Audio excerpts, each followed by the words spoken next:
All right, we are live. Hello, I'm Josh Rachlis. I'm running for mayor of Toronto, and with me, is it Gautam? Gotham, yeah, Gotham.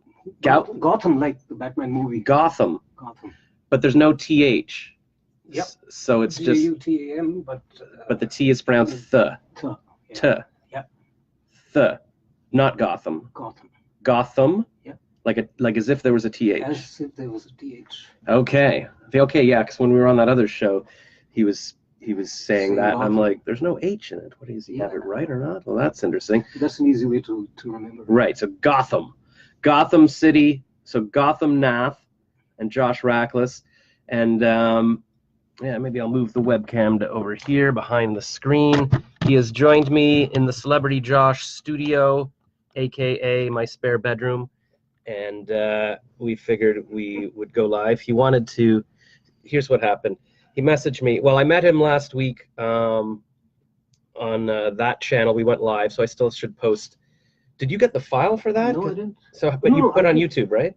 No, it's on YouTube, right? Yeah. Oh, it is on YouTube. Okay. It's on YouTube. In fact, I sent you the link. Yes, I hadn't even looked yet. Okay, so I'll share that. But we were live on a show last week, and then he was messaging me saying, hey, we should do something where we go out into the street and take questions from people. And he asked some other mayor candidate, and that guy was like, nah, I don't want to do that. And I was like, well, why don't you just come over and we'll go live on Facebook? And that way I don't have to leave my house. We don't have to bother the public. And if anybody wants to watch, they can. So that's what we're doing. I could possibly try to figure out if my voice mics would work, but I'm just going to use the mic for the webcam right now, see how that goes. So, yes. So you live in, where, Etobicoke? Or? I live near Downsview. Near Downsview, oh, right, you're up north. Up north. And I'm downtown here at King and John. And it's very warm today. What is it, like 28 degrees? So there's a little global warming action. Oh, there's my phone going. People are on Shaper or asking questions. I don't know. All right, so I guess we have a few viewers now. We've got 5 viewers. Hello, Diana. Hello, Brenda, Stella, and Yasmin. That's a reference from a movie. I'm not actually yelling at Stella. Oh, and then Kathleen is in the living room, and she has just turned on her phone, so now she's listening to me on the video. I'm right here, though. You could actually hear me live just speaking. Oh, good. So she's sitting there watching me on her phone, even though I'm in 3D here. She doesn't want to come to the studio. That might be because, is it because you're campaigning for Joe Cressy? Oh, yeah, you're allowed. This is, for anybody who follows me, you know my famous neighbor Kathleen, who lives upstairs. So she's going to join us. She was a city planner in Vancouver. She now lives in Toronto, and she's campaigning for Joe Cressy, who's running for councillor in this area. And yeah, I've never done a group show like this. Yeah. Let's see, maybe I go down like that. Brenda says it's snowing in Calgary. Well, it's like Florida here, so global warming is obviously, well, it's just messing things up. It's crazy everywhere. Hello, Bob Barlin. And so if anybody has any questions for, well, for our city planner there, Kathleen, or Gotham, who is running for mayor, or Josh Rachlis, which is me, who is also running for mayor, go ahead. And in the meantime, do you want to give your little platform speech that you gave on that channel show? Sure. Just answering back on my Facebook. Oh, are people leaving comments saying, hey, what are you doing? Yeah, just keep an eye out. Tell them to come watch the video, and then they can see. That's the thing. So to all the viewers out there, my name's Gotham, as Josh mentioned, Gotham, as in the Batman movie, Gotham series. I am a corporate professional, having worked more than 2 decades with global multinational companies, both overseas as well as in Canada for the last 10 years. I also volunteer a lot in terms of mentorship and in terms of sitting on various advisory boards and committees. And in May of this year, I received Canada's highest recognition for volunteers. It's called the Sovereign's Medal. That is on behalf of the Queen of England. Wow. And then it comes via the Governor General. So with that professional and with the passion of volunteerism in Toronto, when the mayor's nominations opened, a lot of people said, Gautam, why don't you run for mayor? And that's what brought me onto this platform. Otherwise, I'm a pure corporate professional. Yeah, you were saying you were working at an ad agency for multicultural advertising, which is a big thing. Yep. In fact, I founded the Multicultural Marketing Society of Canada. Wow. That about 8 years ago. So we've got a few thousand members, people who have an interest in that field. It is a growing field. It got discovered kinda 10 years ago when the 2006 StatScan data numbers came out in 2007. That's when companies woke up and said, wow, that's quite a nice number of people in there, and we should be looking at them as a potential target group. And so the business picked up. So basically multicultural is everybody that doesn't look like me? Mm-hmm. All right. Or Kathleen. Or Kathleen, yes. Yeah. There we go. Well, that's cool.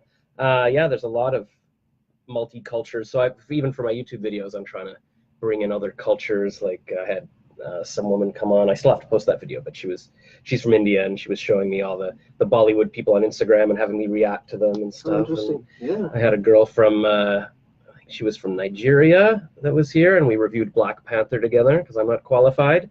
So that's all interesting. And yeah, I saw on your website it was your tagline something about diversity is our strength, or diversity something or other. Yeah, diversity brings success. Really? Right. And you mentioned that channel. So I actually started an online television program called Exploring Canada's Diversity. And we've shot 6 episodes till date. It all started in I think it all started in somewhere like April of this year. So it's just been a few months, but because of the mayor's race, I decided to curb it for the time being and pick it up again in November. Oh, cool. I'll have to check that out. That sounds cool. Yeah, so we were on this show, That Channel, together. I guess it's thatchannel.com. And I looked up on my YouTube, and it was in 2009 that I was invited on, and I talked about doing my my funny eco-comedy and my songs that I was doing. And I guess they're still around. And so you were on the show, and then you emailed me to invite me on because you know my old art director, George Longley. And then how did you get involved with That Channel? Like, how did you know about them? Well, like you were on the channel in 2009. I think I was on that channel in maybe 2012. Oh, okay. Right? So just discovery. I mean, it's all communication. So okay. So I was invited to speak there in 2010. I was at that time running a multicultural communications firm as a partner, and so I spoke about that. And now I know why it was 2011, because in 2011 in May I received a recognition that is Canada's Top 25 Immigrants Award.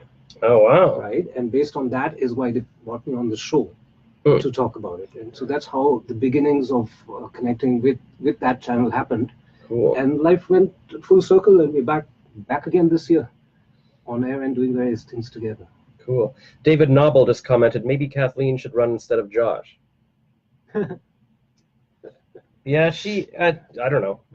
Why didn't you run for mayor? I never considered running for mayor, but I did consider running for council. But I think I need to develop some further roots in the community and a greater understanding of some of the issues first, and get my name out. Right. She wants to, if she's running, she wants to run to win, and she figured she wouldn't have a good chance since she's new to the city, just a year, and there's lots of incumbents running. And then also, now that they've slashed the number of councillors, that's a big one. The places that it reduces your odds even more. But she's thrown her hat in the ring with Joe, who is our current councillor, and she likes what he stands for.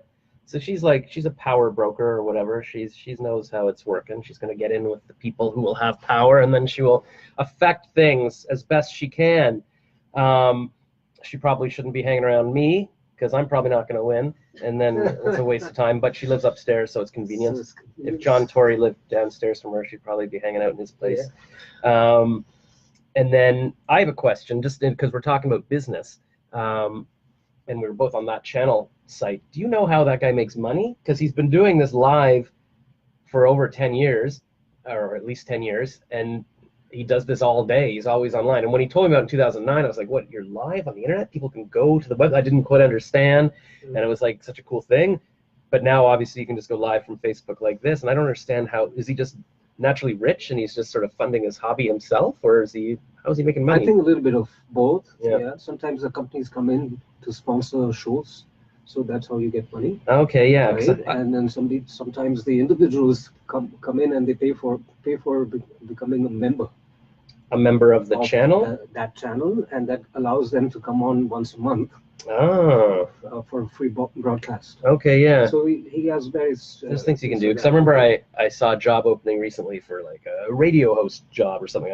I talked to them and they were like, yeah, we have this station in Etobicoke, but what they do is they basically, you pay to do your show, whether it's $200 or whatever it was for an hour, and they'll produce it. And so yeah, so that kind of thing is for people who, if they don't have their own equipment, they have no idea how to record themselves or whatever, and you want to say you're running a business and you want to do little things, but maybe I should start that. I've got my little studio here. If people want to come by, and if you want to go live or make a video. I was actually thinking, I just realized now I could have been filming this with my phone or my camera at the same time, and then I'd have a higher resolution video of it that I could post on YouTube later. But screw that. I'll just download this and throw it on YouTube later. Yeah, so yeah, I was thinking of even renting out my studio, like for people to do auditions, or if they want to film YouTube videos or whatever, because it's nice. I've got the panels here that block the echoes, so it sounds okay. So yeah, you talked about your little platform. My little platform, I guess, is the things I care about. I made a little video. I was at City TV, and I drew a little cartoon showing the things I care about. So I got to post that on YouTube as well. But I guess the summary was kind of I talked about how I walk around the city every day when I go for my walks with Kathleen or whatever, and the things I do on those walks kind of reflect what I care about. So I pick up litter when I'm walking around because I care about the environment. I even have a garbage arm that somebody bought me for my birthday once, and I do my eco-comedy videos. And then I pet dogs on the walk, so I like dogs and animals, and I talk to babies, so I like babies. I like technology. I like, the fact that all the big tech companies are coming here. That all excites me. I'm always researching how to start a business and how to make money online. I haven't quite figured it out yet, but while I was running on the treadmill today, I was watching a YouTube video on how to make a Shopify store, so I'm going to get on there soon. Have you been to the Sidewalk Labs? Sidewalk Labs. I believe it's somewhere towards the west. They've given about 40 acres to Google's owners called Alphabet. Yeah. And what they're doing is they're putting a tech city pilot. Yeah, but have they actually, is there actually something there? I thought it was just theoretical for now. I think they've, from what I've heard is that they've already invested something like $40 million in it. So I do want to go by and have a look and see. Okay, yeah, because I heard some article. Interesting stuff happening. I saw the headline for some article about it recently where somebody was saying, oh, we get nothing out of it, or the people of Toronto get nothing out of it, or guess who benefits, only Google, or something. Or it was a clickbait headline, guess who benefits? And I was imagining it wasn't me. Or maybe it is me with my white privilege, I don't know. I'd have to read the article. Yeah, it sounds interesting. I want to start, I don't even know what Shopify store to start, but I figure I could start with cartoons and then sell t-shirts with my cartoons on them just to have something. Because I know a few people would, even myself, I'd want to wear a shirt with my little cartoon. And that way, if I'm making videos or whatever I'm doing on social media, if I'm wearing a cartoon or a hat with my drawing on it, then it's a way of monetizing it. It's like, oh, if you want to wear this shirt that I'm wearing, click the link and whatever. So I got to figure out how to make money from all of this, because I've stopped doing my nightly. Well, for over a year, I was doing just daily Instagram stories all day, showing people what I was doing all day, and that just got exhausting. And so then I decided, at the end of the day, I'll just make one 5-minute video talking about what I did that day. And then just recently, I stopped doing that too, because it keeps me from going to bed on time. But I've been getting emails from people. There's 2 different guys who have messaged me lately who have said, I watch your stories with my girlfriend every night. We love it. And then this guy Greg's been messaging me repeatedly saying, you're not doing any more videos. Are you okay? Missing you. He didn't miss me, but I'm like, I don't make any money from it. I have no way of monetizing it. So it's just it's a lot of effort, and I need to pay for this condo. So, but if I can figure out a way to monetize it, then get somebody to sponsor it. Yeah, I mean that's the thing. It's tough with this. So you brand your show. Yeah, I guess the thing is you need to. It's kind of catch-22. You need to have enough followers that Totally, people would be like, oh, you've got absolutely. 1 million people watching, then I'll sponsor your little thing. Yeah. But do I have the time to put into that? Well, I guess I need to figure out how to make money doing something. I could go get another job in advertising, which I don't really want to do, but I could try that. And then, anyways, yeah. So I feel bad for Greg, but I'll figure out some way. I was also thinking maybe if I just do a daily live show, or I do a daily podcast and interview people like you, and that way I can talk about my life, and that's the Josh Rachlis content for the day that people can enjoy. It doesn't necessarily have to be me lying in bed going, oh, I woke up too late today and this is what I had for lunch. Maybe there's a way I can give them daily content that's in a different way. So I'll have to figure that out. What else do I care about? I had my notes and I threw them out because I'm like, I'm never going to forget this. It was babies, environment, tech, heritage buildings. Heritage preservation. Yeah, I love, Kathleen keeps saying, call it heritage preservation. That's the technical term. But I like old brick buildings just because they've got character, and they're never going to build another one. So you can always build more glass condo towers, but I just love old buildings the way there's little hidden rooms and there's just ghosts and history there. Bats and spiders, and yeah, like in Gotham. But in Toronto, they're tearing down every old building downtown to put up condos. Apparently, some woman who works for the city, I went for a walk with her a while ago, and she was like, well, the fault is your building, because apparently they broke the height regulations for this condo they built above the TIFF headquarters, the film festival headquarters, and once they did that, it was open season, so every loft could be torn down because now people were allowed to build taller buildings, so it was worth it to tear everything down. So that's where everything's going. And even all these little old townhouses that are supposed to be heritage, they magically, mysteriously have little fires, and then now the roof's burned, we got to tear it down, so that people can cash out. So that all upsets me. So I would do whatever I could to preserve some heritage buildings and parks. I like green space. I like the idea of building that park over the rail thing they're calling the rail deck park or whatever. That's exciting to me. And you have it in New York. You been to that? Yeah. What do they call that? Walkway. No, the start with the B maybe. Boardwalk. Hey Siri. I haven't. No, this is a loaner phone because my other phone broke and they gave me this tiny little phone. I don't think Siri's listening to me on it. But yeah, what is it? Yeah, it's everybody keeps saying, oh, you got to visit it's not the boardwalk. Sky Park, NYC. I'm gonna type in NYC Sky Park and see what that. I don't know what the hell that means. But something's Highline. That's what it is. Highline 30th Street elevator access. Yeah. So I guess what they've done, they had like a highway that they built a park on. Yeah. Wow. Yeah. 1.45 mile long elevated linear park, greenway and rail trail. Yeah. See, that's pretty cool. I mean, yeah, I was fantasizing about them doing that to the gardener when they were talking about what to do with it. Imagine you turn that into this long grass park and everything. Oh my God, it'd be so cool. But we also need a place for cars to drive.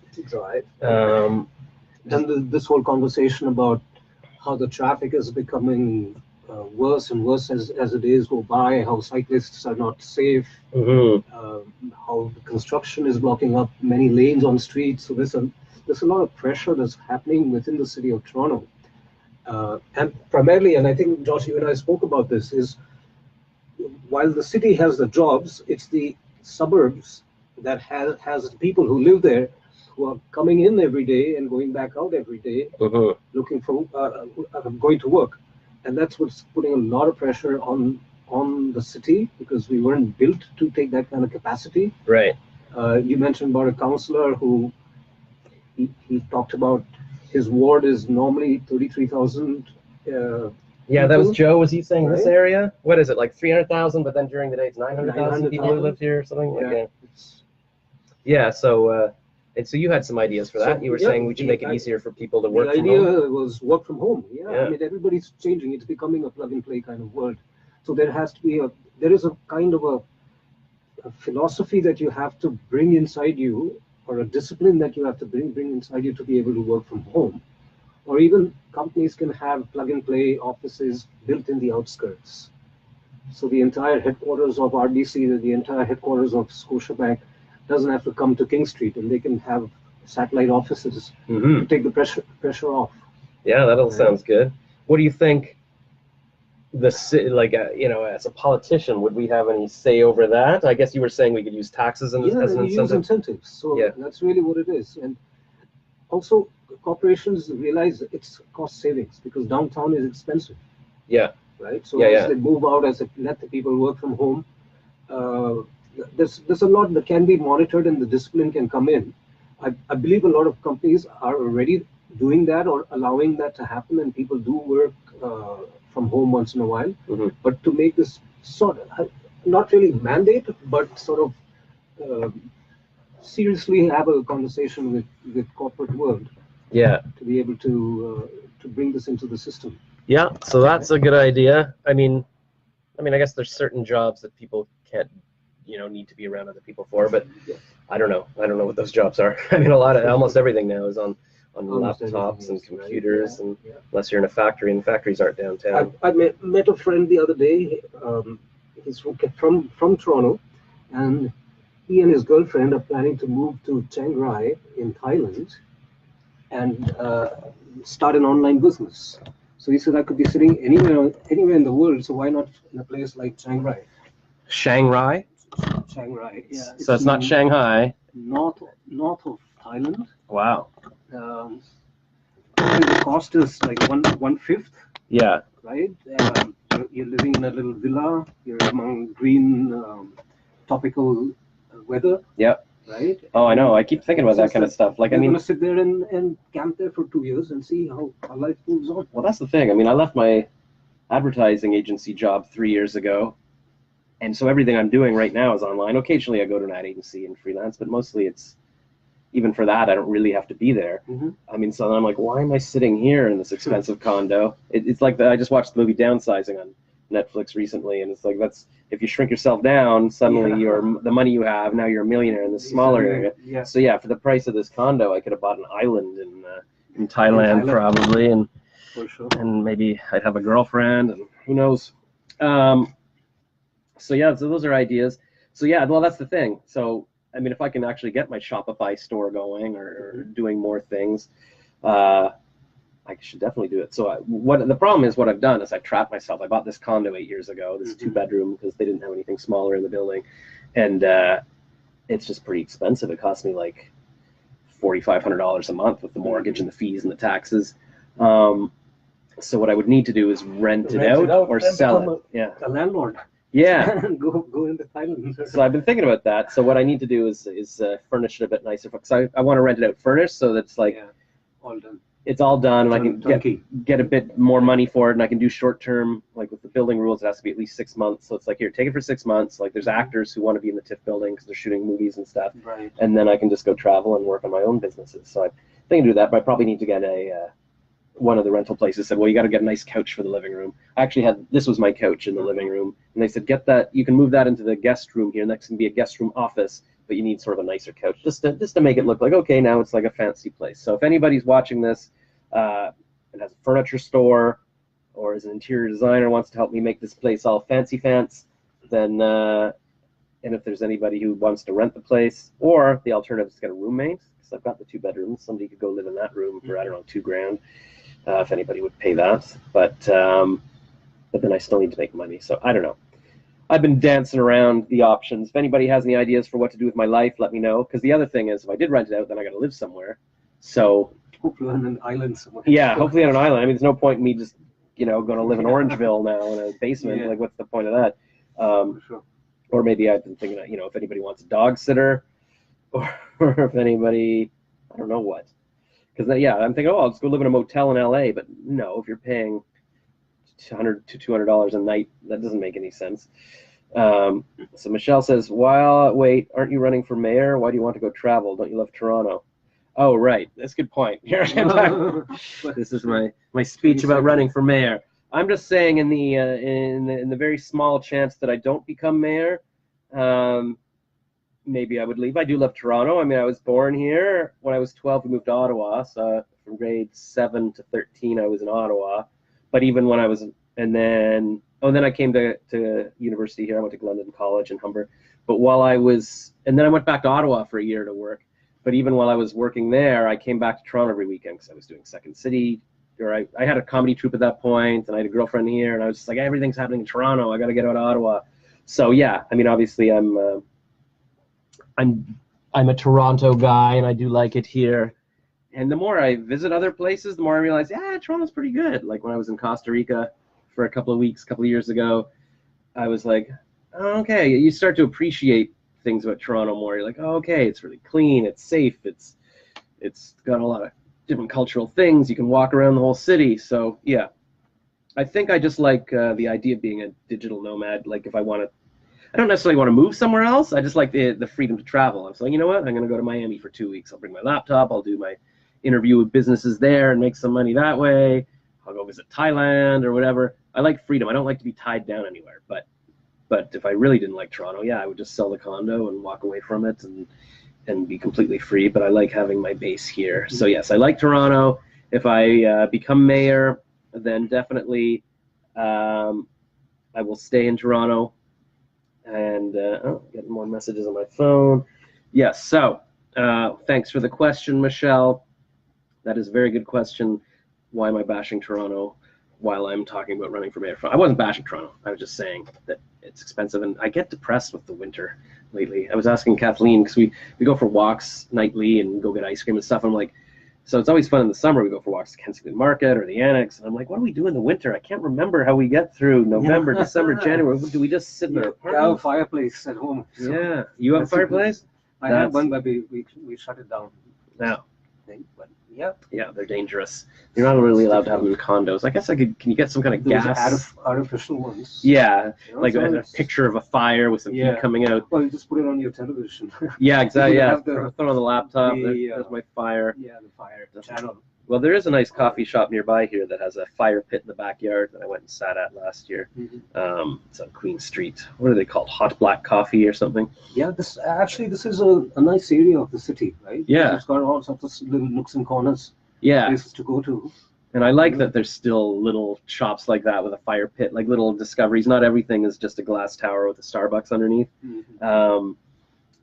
I was saying to somebody, who was I talking to recently about bars and all the bars disappearing? Maybe it was. Oh, it was why we had a meeting at our condo recently with all the candidates running for city council in this area, and I think I was talking to somebody after the meeting, and he was remembering all the bars that used to be around here as well. Like I used to go to this place called My Apartment, and that was just torn down. It's a condo. You can see it right there. There was Garage Paradise, which was actually in a garage, or garage, however people pronounce it. But that was cool because it was just old bricks and little nooks and crannies. And we used to go to this place called the Big Bop that's now a CB2 furniture store. So all these places, Joker's now a condo. It's kind of sad. I guess young people still go to bars. I don't know where they go. Maybe they go in the suburbs, or I guess actually there's some pubs around here. I just don't go out to bars anymore, so I don't really know. But there were some really cool places. Crocodile Rock is the only place that still is standing from the days when I used to go, like 20 years ago. But if anybody knows, I was thinking of starting a Facebook group for like just people reminiscing about those bars, those days, because those were fun times. But I imagine maybe everybody has fun when they're 20, and then it's not necessarily about the locations or the physical buildings, and everybody will be nostalgic about something else in 20 years. Not sure how it all works. But I'd like to add here is that when you were talking about being born and brought up in Toronto in that sense, in my case, I've had such a different background because my dad used to work for the Indian High Commission, and so every 3 to 5 years we were hopping between different countries. Oh wow! And so you couldn't really call any place home, and every place was you had to come there, discover, and start making friends again, start discovering the cities, etc. But that's what's happening to Toronto now.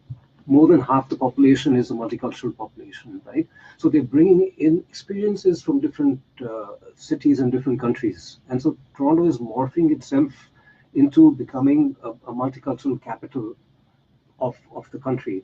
And in fact, when I was looking at some data, there's this friend of mine, his name is Colin, and he's a photographer, and I supported him on a project. And what he wanted to do is he wanted to take a photograph of every country that's represented in Toronto. And so we selected, we got 120 different countries. Wow. People are living in Toronto, and he had, it's a nice thick coffee book that he came up with, and the project was called Cosmopolis Toronto. That's pretty cool. Yeah, if you go through it, you'll see. And each of those are people who came from outside, but today call Toronto home. Cool. And 120, that's quite a number. Yeah, there's a lot. I've not been to that many countries. I've been to like, what, 3? 35? 35, yeah. Yeah. That's cool. My first girlfriend in university, she wound up being, I think, was she an ambassador to India or something? I guess you wouldn't have to be Indian to be the ambassador to India, would you? No. Yeah, so she was living there for a few years. Married some other guy and had kids. And then Nick Jonas just married Priyanka Chopra. Yeah. So I'm looking for my Priyanka Chopra. If there's wedding any invitation. You got a wedding invitation? No, I say, are you looking forward to getting one? I don't know. I've checked my mail today. It didn't show up yet, so I'll be looking for that. But if there's any other Bollywood starlets who are looking for a Canadian to marry, I am available. Mm-hmm. I saw Slumdog Millionaire, so I know everything about India. All right. I also saw Lion. We showed that in our building. Any other Indian movies? That's pretty much it. Those are the two, the big ones. What was that about the hotel? Oh, sequel. Yeah, the blah blah blah hotel, Right? like the Sunshine Marigold. Marigold. Was it Marigold? Yeah, something. It's like some long title. Yeah, and actually they did a sequel to it. Right? Yeah, so if it's they made worth, one if you've too. seen the first one, it's worth watching the second one. Marigold Hotel, the best exotic Marigold Hotel. Right. Yeah. Yep. So yeah, I should check those out. Check those out. Those are one of. I guess those are those movies geared towards the baby boomers because it's like people those age. But look how much fun we're having, and or something. I don't know. Yeah. My parents probably saw that.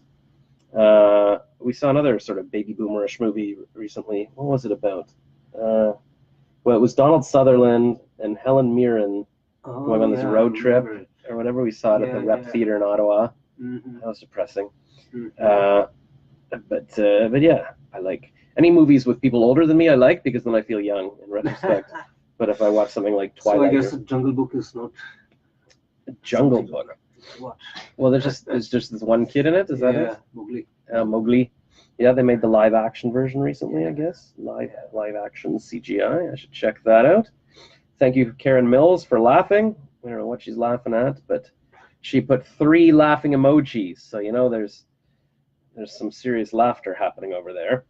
What else can we talk about? So when is the election? October 20th or something? October 22nd. 22nd. And advance polling opens on October 10th. Okay. Yes. So I've got my little card here. Mm-hmm. I'll show you. My voting card or something.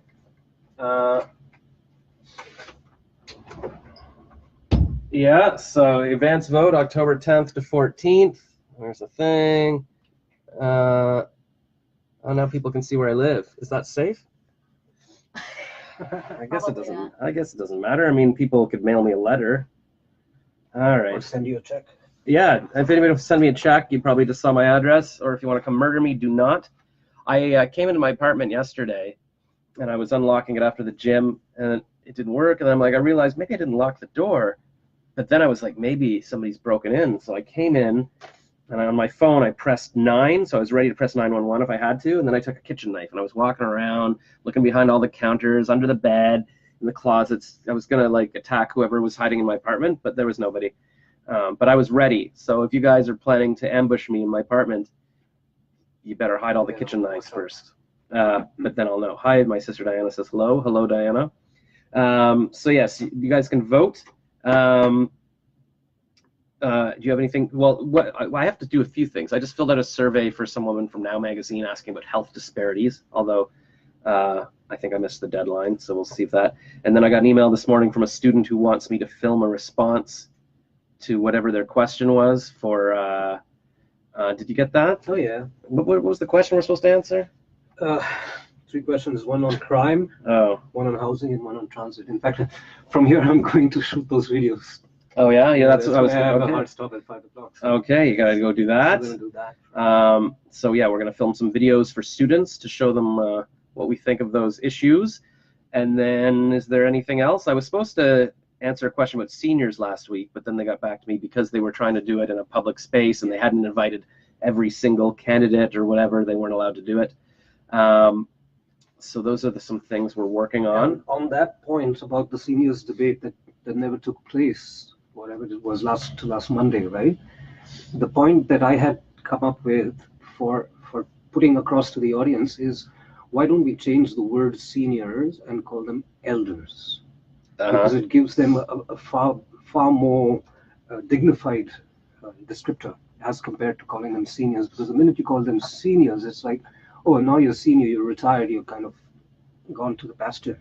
Because if you look at all the indigenous groups that we have here, when the elders reach a certain age, they are called the elders, right? And they are given positions of seniority, looking after different aspects of the tribe or the community, right? So in that sense, the seniority, the years that they spend learning and the knowledge that they bring is appreciated rather than put away in retirement homes. Yeah, it's interesting. So I remember I was reading some study about, I don't know, they were talking about Japanese girls who like grew up here. So they speak Japanese, but also English, and they would ask them questions in different languages and they would get different answers. Like they would say, hey, would you, defy your parents' wishes if you wanted to do something? And in English, they'd be, yeah, I'm an independent woman, I can do whatever I want. But when they ask them a question in Japanese, they go, no, of course not, I would never defy my parents. And it wasn't that they were just lying in the other language.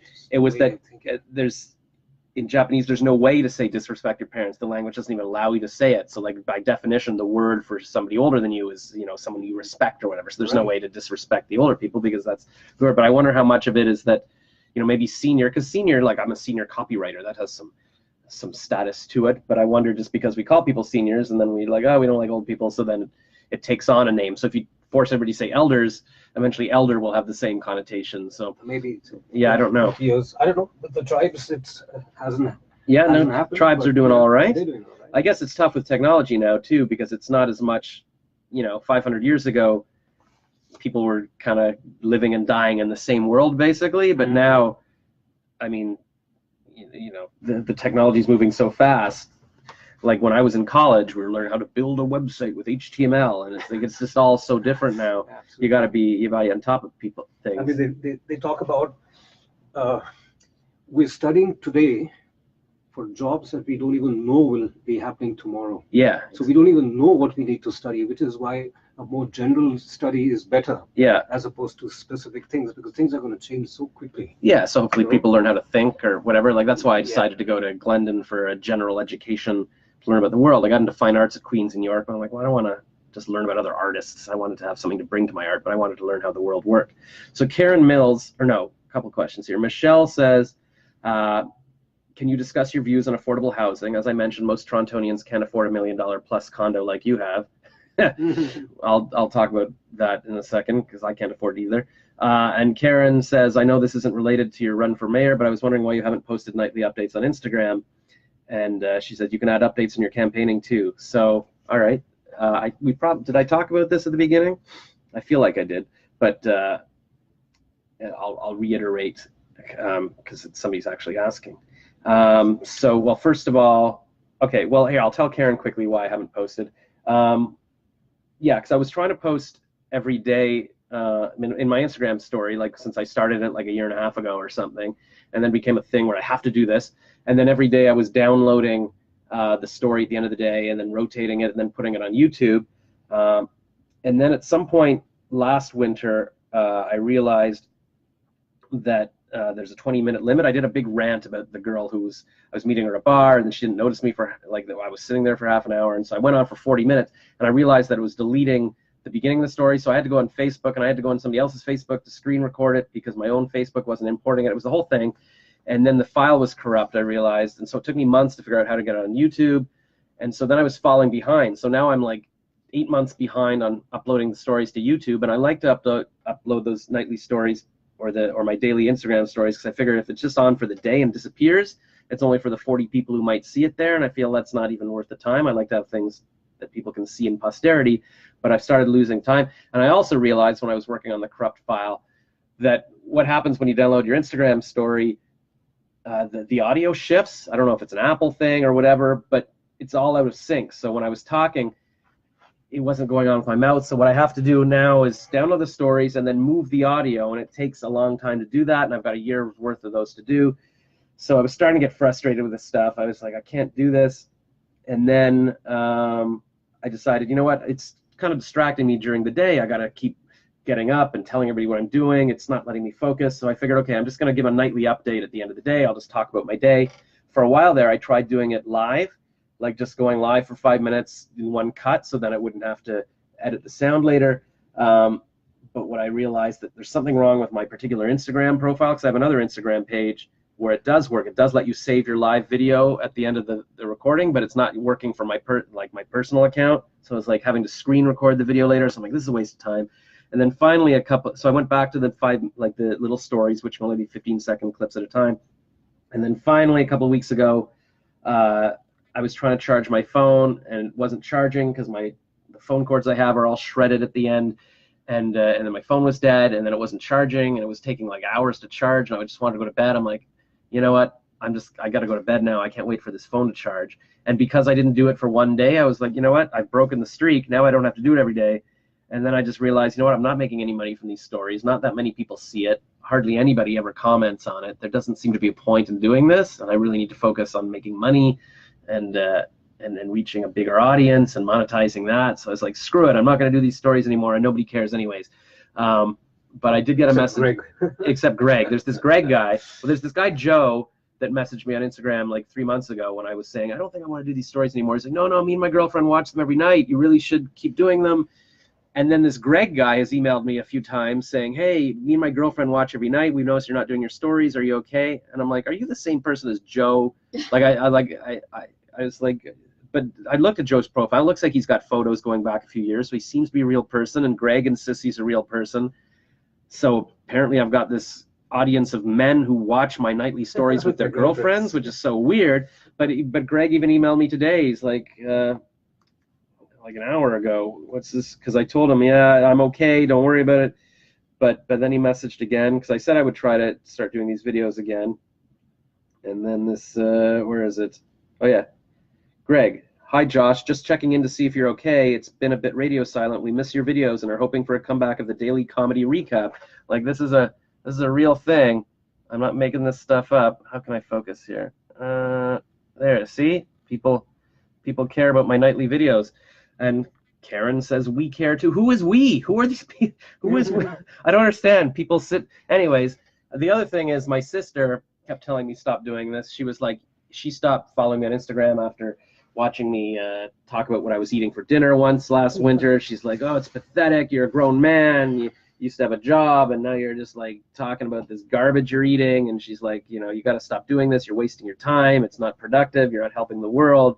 You should be doing videos about helping charities or something. And I was like, all right. So that was another reason. I'm like, I guess maybe I'm wasting my time. My parents keep saying, you're wasting your time. Why are you posting on this stuff? Are you making any money for it? But again, I mean, that's a bit of a generation gap, right? Like they don't really understand what I'm trying to do. Although which isn't fair either. I mean, I don't know. It's not necessarily generation. I mean, maybe I'm wasting my time, but I appreciate that you guys are watching. I feel like I just need to figure out a way to make it, to monetize it, because I left my job and the condo's expensive and it's a lot of time. But I do want to give you guys some kind of daily content. So whether it's a podcast where I can just ramble for an hour a day or interview people and talk about my life or something, I got to figure out what to do. I guess with the Instagram stories, it's just frustrating because I want to have it as a complete story that I can download and then put on YouTube. So I'm afraid to just go on for a second a day, just going, hey, I'm just doing this today. Because then I'm like, well, that's just a little chunk. And I want to make it more of a substantial thing. So that's why I'm just not randomly posting on Instagram. But I'm glad you care. I'll try to come up with something. I haven't even posted anything for the past month. I've still got to post some interviews I've done and some photos and videos. And then I want to start doing a daily podcast where I interview people. And I was about to do that. I actually recorded myself talking for an hour and throwing in little interviews I'd done with people that I'd already filmed. And then the file was corrupt on iTunes. So I was like, screw it. And also I have to buy hosting. You got to pay for like a monthly hosting thing. That could be as little as $12. But I get really neurotic about deciding what company to go with. So I've messaged the founders of all the podcast hosting companies.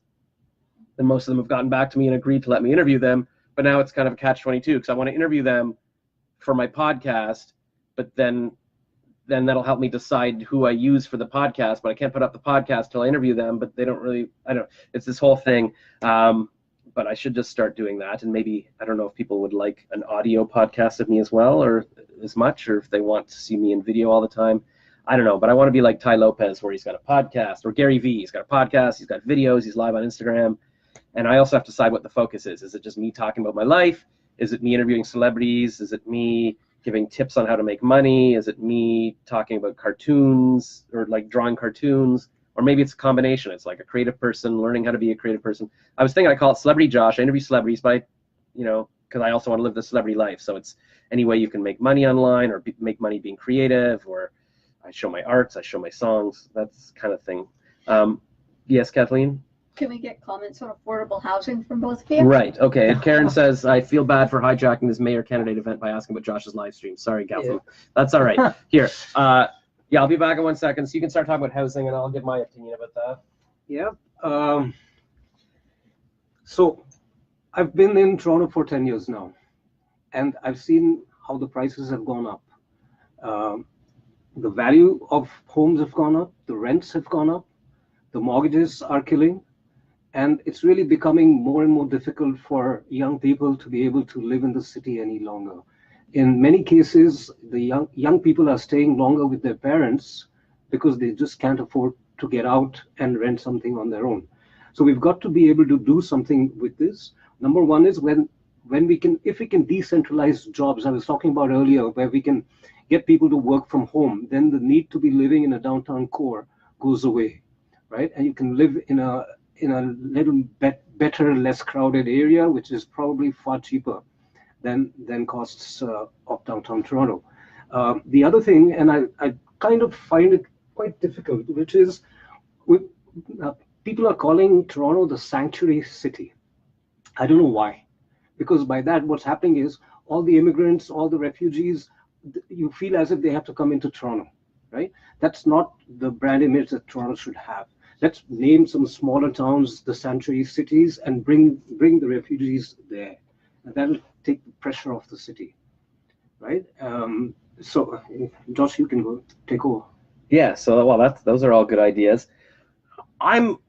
Here's the thing. I used to be pretty liberal. I've run for the Green Party. I always thought of myself as very liberal. I was the NDP youth candidate when I was in university and stuff.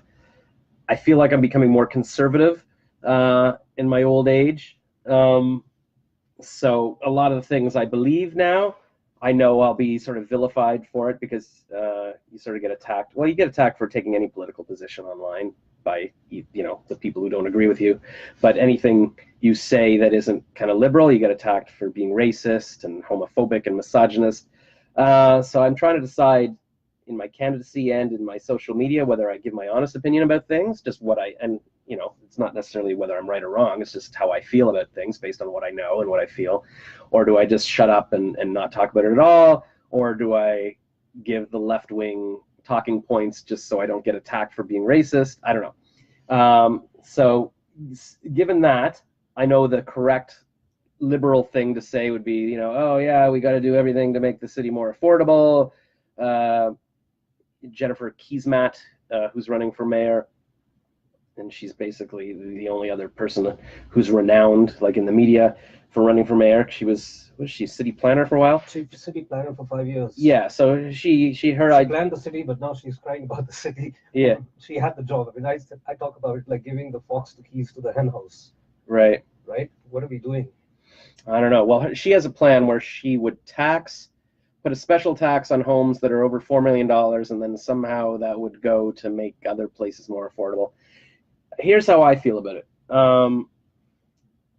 I mean, the reason the city is becoming less affordable is that more people want to live here. And so that's how it works. If there's finite space and everybody wants to be here because it's a great city, things cost more. That's just how it works. My parents bought the house I grew up in near Eglinton West Station for $40,000. And of course, with inflation, but I guess my dad was making about $10,000 as a teacher. So the idea is it was, kind of 4 times his income. But even that way, say a teacher makes $100,000 a year. Now that would mean, okay, a house would be $400,000 if it was the same ratio, but that's obviously not the case. You know, that house that I grew up in is, I don't know, maybe $1.5 million. Who knows? It was like a little 3-bedroom, big backyard with trees and everything's beautiful.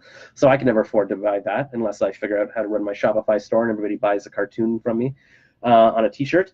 But I don't know if it's the city's job to make things more affordable. Because first of all, how do you do it? Like, if you make things more affordable, okay, now everybody can afford to live here, well, more people will want to come and do that. So then how do you decide, if it's not the market deciding who can afford to live here, who gets to decide that, well, you get to live here in a cheap apartment, or you get to live here in a cheap apartment? Like, I mean, the whole world would love to come live here in cheap apartments. I'd love that too. But I think, you know, life isn't fair. Nothing has to be affordable. I think the market sorts it out. If things get too expensive and nobody can afford it, everybody moves, things will get cheaper. Or if only rich people live in Toronto, well, that's fine. If they want to live all together, that's fine too. I think you should go live where you can afford to live. You know, if you can't afford to live in Toronto because $2,500 for a condo is too much, that's not what you're making, then go live in Chatham, go live in Orangeville, go live in, you know, where there isn't as much demand and you can live cheaper. You could go buy a massive house in Halifax or something for the price of a condo here. So I don't think it's necessarily the city's responsibility to make things cheaper. And I guess that's, well, yeah, so I'll probably have some other thoughts on that. But people are asking how I afforded my condo.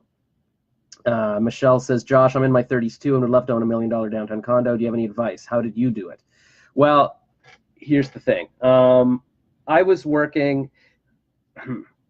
I started a stock account when I was like 27. A friend told me how to buy stocks, and I was taking all my money and buying stocks every month, biotech stocks, kind of gambling, big things. When I was 12. I'm gonna go back to when I was 12, and I wanted to invest money, and I called a stockbroker and I said, I want to buy stocks. It was like, well, you have to be 18. I was like, oh, okay. So I went through the phone book and I was calling every stockbroker or investment advisor asking, can I buy stocks? Obviously not realizing the law was that you had to be 18. I thought maybe somebody will let me. But one guy finally said, well, no, what you can do is you get your parents to co-sign for an account and in your name or whatever. So I was like, great. He should have told me to buy Apple or something. But I said, I want something that'll have, you know, risky and it'll grow. I'll put my bar mitzvah $2,000 in or whatever. And I bought emerging markets mutual funds or whatever. So I mean, I had a bit, but it's mutual funds I wouldn't buy. Like you can't make a lot of money. It's not like if you bought Apple at the time. So I think I finally sold it when I was 25 and it was worth like whatever, maybe $3,000 or something.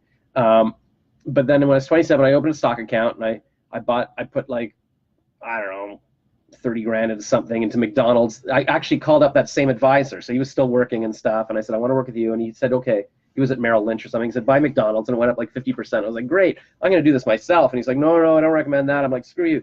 So then I had $70,000.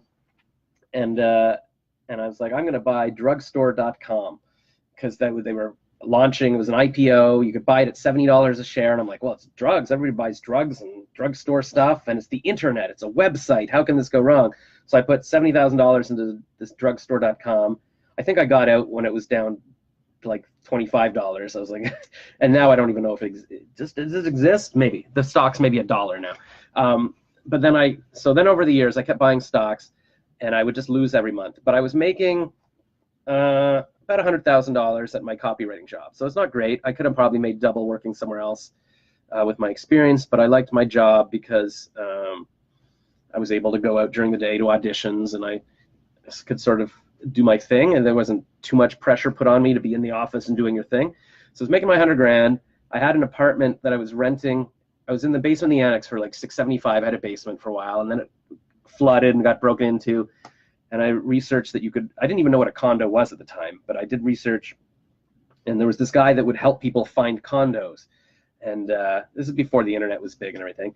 And so he helped me, basically he would look at the classified ads in the paper and then connect me with those people. So he showed me condos in this building called the Richmond.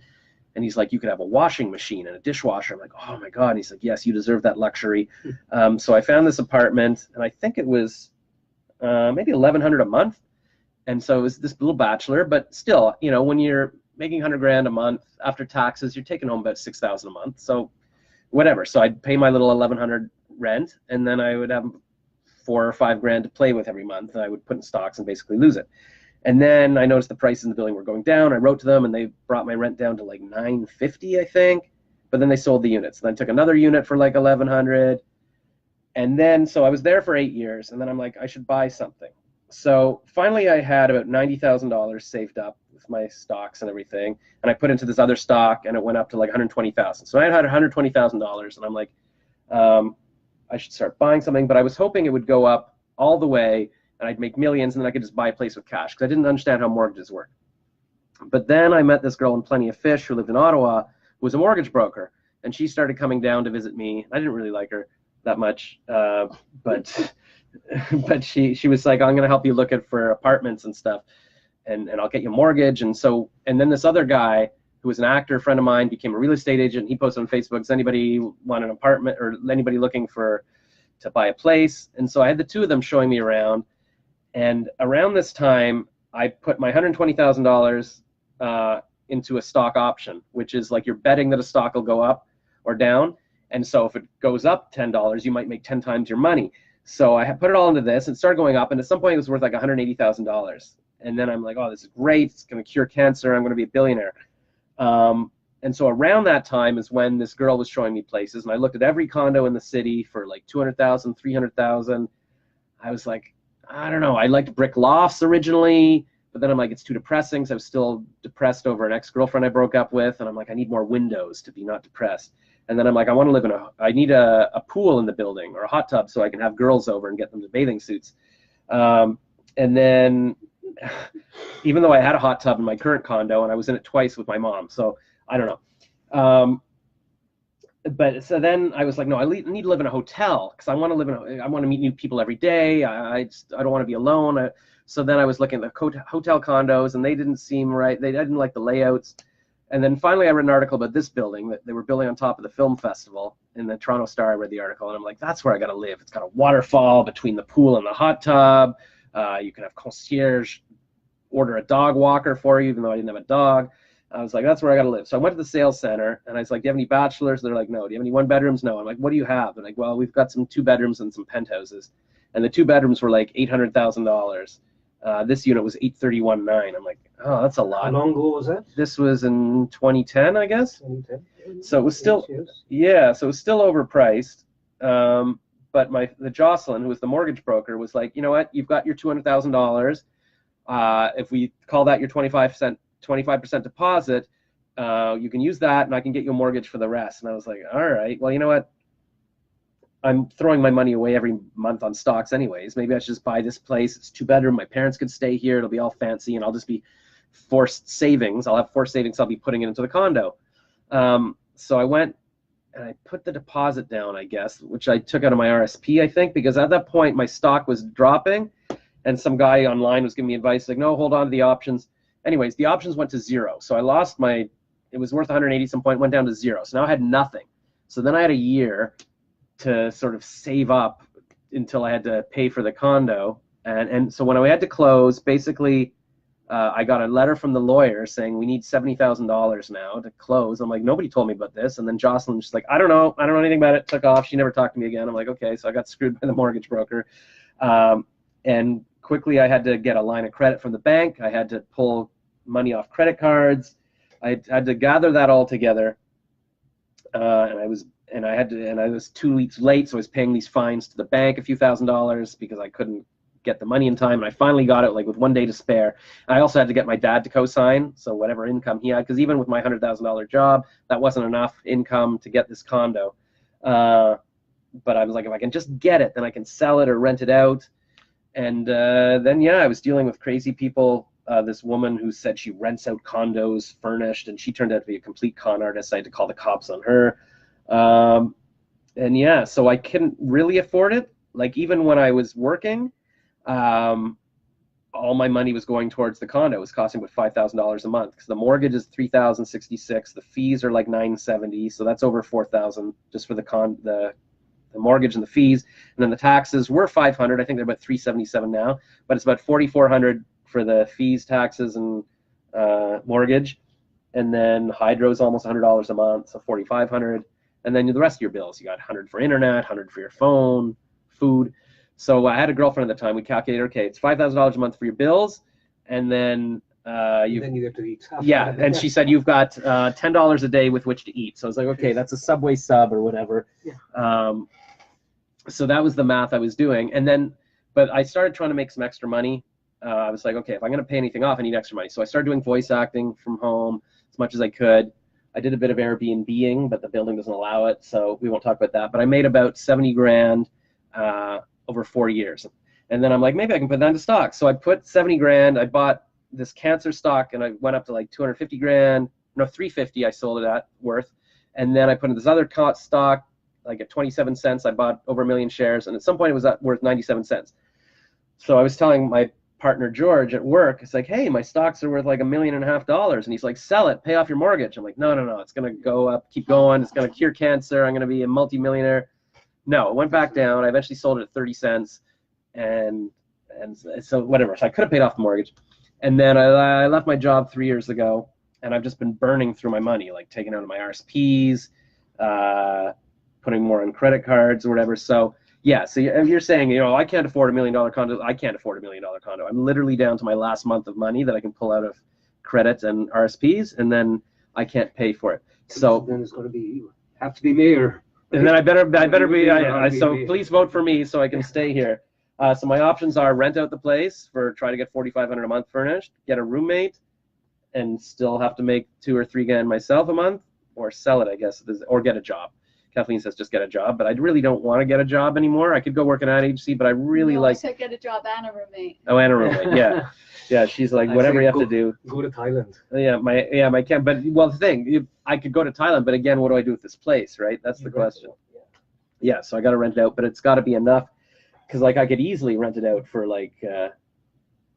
My friend Donna just asked, is your T key? Yeah, I had to take my laptop to Mac store, and he fixed the T key, but it's like the T, but it still sticks, and it'll cost $600 to replace the keyboard on this MacBook, because they have to replace everything, the battery, the whole thing.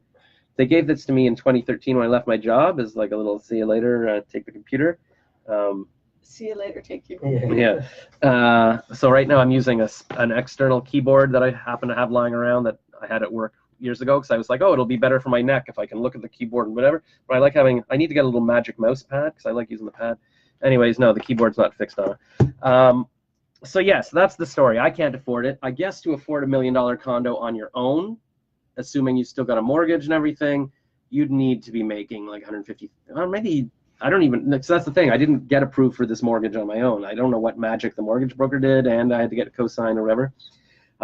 So yeah. That is the question. Michelle says, thanks for the detailed answer. I also have problems with credit card debt. Any tips on that? Yeah, what's funny, literally as we're, here, I'll show you here. I just got this message here from this guy, Doug. Let's get this in focus here. What is he saying? Good day. We have now had an opportunity to review your file in detail. It appears we can help you save a tremendous amount of money. Not only would we be saving you a lot, blah, blah, blah. So what I've contacted there, because here's the thing, I've got like 38,000 on a BMO MasterCard. That's about 11%. I've got another 30,000 on 2 MBNA MasterCards, another 25,000 on a CIBC card, and then 38,000 on a line of credit that's about 11%. What I did at some points, like when credit cards, they'll sometimes offer you like a 0%, do a balance transfer for 0% for the year kind of thing. And then you're not paying interest on it for the year. So that's obviously ideal. And actually I pulled a lot of those out, because I was like, hey, I'll just get it 0% and I'll buy stocks and I'll make millions. But then when I lost the money on the stocks, now I owe the money, because after the year, now you're paying 23% on it. So I'm paying a lot of money in interest. So what you need to do, well, one strategy I want to pursue is that, say, for example, on my MBNA MasterCard where I owe $25,000. I also have a card that's got about $5,000 on it. That card has just offered me 0% until July. But what you have to do, and I'd be able to merge the cards, so I could take that offer and put on the other card, but I'd have to pay off the card first. So if I paid the $25,000 off, even for a day, I could then reborrow it at 0%. But in the meantime, I'm paying 23%. So what I'm looking into and that's what that email is about. I'm trying to contact like alternative lenders, because banks won't give me any more money. But if I could borrow like $30,000 from someone, even for a week, I could pay off the credit cards, then reborrow it back at 0%, and then pay off the second credit card, reborrow it back at 0.99%, and then pay that other guy back, and then at least it would buy me a year with lower interest. So that's one strategy. If you can get some money and pay something off, and then, because a lot of credit cards, even if you open a new one, like they'll say, oh, you know, because you're not maxed out on like so many cards like I am, if you can get another credit card that gives you like $5,000 at 0% for a year, you could balance transfer it to that, and that'll buy you more time to pay it off. So that's one strategy. Otherwise, you should be trying to pay off that debt as much as you can, even if you got to pull it out of your RSP or something, because any investments you have or savings you're probably not making as much money as it's costing you in interest rates. So try to pay those off. Yeah,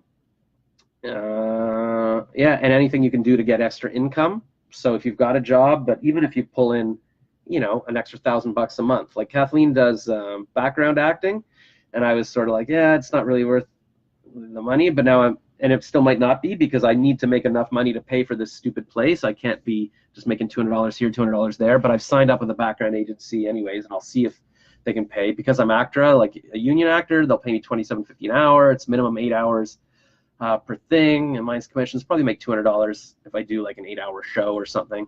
Often she's there overnight, and so it's exhausting, and I don't really want to do that. If I'm up all night and then I'm too exhausted to do voice acting the next day, it could defeat the purpose. But yeah, if you become a background actor, because if you do that 4 times a month, you're making an extra $800. Throw that at your credit cards, and if you're spending things that you don't need to, like even $5 a day or $10 a day at Starbucks is, you know, I keep telling that to Kathleen. It's like, look, she's like, yeah, that's not that much, $10 a day. Oh, spend $10 right, okay, a day. $7, easily $7, Not even $5. or even $5. $5 is $150 a month, which is like, you know, what is that, $1,800 a year? So that's something.